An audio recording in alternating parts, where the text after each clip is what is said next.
कश्मीर घाटी में most wanted आतंकी डॉक्टर साइफुल्लाह उर्फ गाजी हैदर के मारे जाने से आतंकी संगठन हिजबुल मुजाहिदीन और पाकिस्तान को बड़ा झटका लगा है। घाटी में हिजबुल की कमर टूट गई है। डीजीपी दिलबाग सिंह ने जानकारी देते हुए बताया कि घाटी में हिजबुल नेतृत्वहीन हो गया है। स्थानीय आतंकी आत्मसमर्पण कर दें तो उनके भविष्य को बेहतर बनाने की कोशिश की जाएगी। वहीं उन्होंने कहा कि आतंकियों के खिलाफ अभियान जारी रहेगा। जम्मू संभाग में 4 धार्मिक सर्किट शिवखोड़ी, उत्तरबैनी, पुरमंडल और सुकराला माता पर 31 मार्च 2021 को काम पूरा कर लिया जाएगा। इन चारों सर्किट में मानतलाई, सुध महादेव, किश्तवाड़, लखनपुर, सरथल, पुंछ, रजौरी समेत 33 पर्यटक स्थल आएंगे। ये जानकारी उपराज्यपाल मनोज सिन्हा ने दी। वो मानसर झील कायाकल्प परियोजना की केंद्रीय मंत्री डॉक्टर जितेंद्र सिंह के साथ ऑनलाइन शिलान्यास के बाद बोल रहे थे। पाकिस्तान के प्रधानमंत्री इमरान खान ने गिलगित बल्टिस्तान को अंतरिम प्रांत का दर्जा देने का ऐलान कर दिया है। वहीं इस फैसले को सिरे से खारिज करते हुए भारत ने दो टूक कहा है कि गिलगित बल्टिस्तान भारत का हिस्सा है। इमरान के इस फैसले के बाद गिलगित बल्टिस्तान में बड़े पैमाने पर स्थानीय लोगों द्वारा विरोध शुरू हो गया है। पूर्वी लद्दाख में चीन के साथ जारी तनातनी के बाद लद्दाख में 16,000 फुट की ऊंचाई पर सेना के डॉक्टरों द्वारा अनूठा कारनामा किया गया है। इस ऊंचाई पर सेना के एक जवान की सफल सर्जरी को अंजाम देते हुए उसका सफल अपेंडिक्स का ऑपरेशन किया गया। पीडीपी अध्यक्ष महबूबा मुफ्ती के जम्मू दौरे को सफल बनाने की तैयारियों में पीडीपी नेता और कार्यकर्ता जुटे हुए हैं। महबूबा 6 नवंबर को जम्मू के 3 दिवसीय दौरे पर रहेंगी। इस दौरान वो गुपकार एजेंडे से लेकर अन्य मुद्दों पर स्थानीय नेताओं की नब्ज टटोलेगी। दरबार मूव के तहत बीती शाम 149 वाहनों के सरकारी रिकॉर्ड जम्मू पहुंचे। इनमें 49 ट्रकों में सिविल सेक्रेटरिएट में स्थित विभागों के और 100 में पुलिस मुख्यालय, सीआईडी व अन्य सुरक्षा एजेंसियों के रिकॉर्ड शामिल हैं। आपको बता दें कि 9 नवंबर से जम्मू में सचिवालय खुल जाएगा।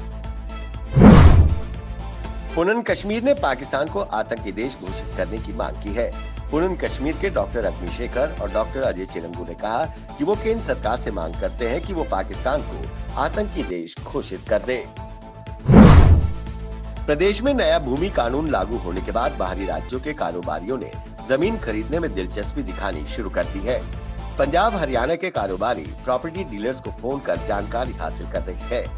वहीं जम्मू की जिला उपायुक्त सुषमा चौहान ने कहा है कि कुछ दिनों में जमीन खरीद एक्ट की पूरी तस्वीर साफ हो जाएगी कि इसमें किस तरह की से और कैसे जमीन खरीदी जा सकती है। इसमें कृषि और व्यावसायिक भूमि को लेकर अलग अलग प्रावधान होंगे। जम्मू कठवा रूट पर चलने वाली बसों में इस समय काफी भीड़ देखी जा रही है। हालांकि सरकार का आदेश है कि सामाजिक दूरी बनाकर बसों में बिठाया जाए, लेकिन इसका कोई पालन नहीं किया जा रहा है। किराया भी 30% से ज्यादा लिया जा रहा है। ट्रांसपोर्टर्स मनमानी पर उतर आए हैं और दूसरी तरफ देखा जाए प्रशासन के अधिकारी सोए हुए हैं। जम्मू कश्मीर में एक बार फिर भूकंप के झटके महसूस किए गए। आज सुबह 6:54 पर ये झटके महसूस किए गए। रिक्टर स्केल पर इसकी तीव्रता 3.5 मापी गई। देश भर में कोरोना वायरस के मामलों में गिरावट देखी जा रही है। पिछले 24 घंटों में देश भर में कोरोना के 45,230 नए मामले सामने आए, तो वहीं 496 मरीजों की मौत हो गई।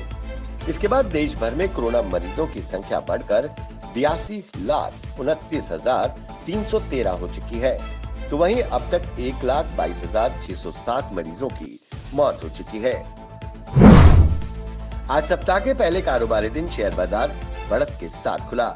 बॉम्बे स्टॉक एक्सचेंज का प्रमुख इंडेक्स सेंसेक्स 0.38% ऊपर उठकर 39,765.89 के स्तर पर खुला, तो वहीं निफ्टी 0.47 की तेजी के साथ 11,697.35 के स्तर पर खुला।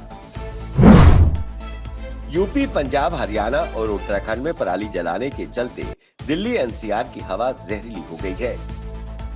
पराली के धुएं के चलते हवा के प्रभाव में भी बाधा आ रही है। दिल्ली के प्रदूषण में पराली जलाने की हिस्सेदारी 40% है। महागठबंधन के मुख्यमंत्री पद के उम्मीदवार तेजस्वी यादव ने कहा कि बेरोजगारी और मौलिक तथ्यों को दरकिनार कर अगर वो व्यक्तिगत आलोचना कर रहे हैं तो मैं क्या कह सकता हूं। अगर कोई कमी है तो उन्हें नेतृत्व कुशलता, नीतिगत फैसलों व वैचारिकता की आलोचना करनी चाहिए, न कि व्यक्तिगत। बिहार की 60% आबादी युवा है। इन्हें युवा का वोट चाहिए, लेकिन युवा नेता नहीं।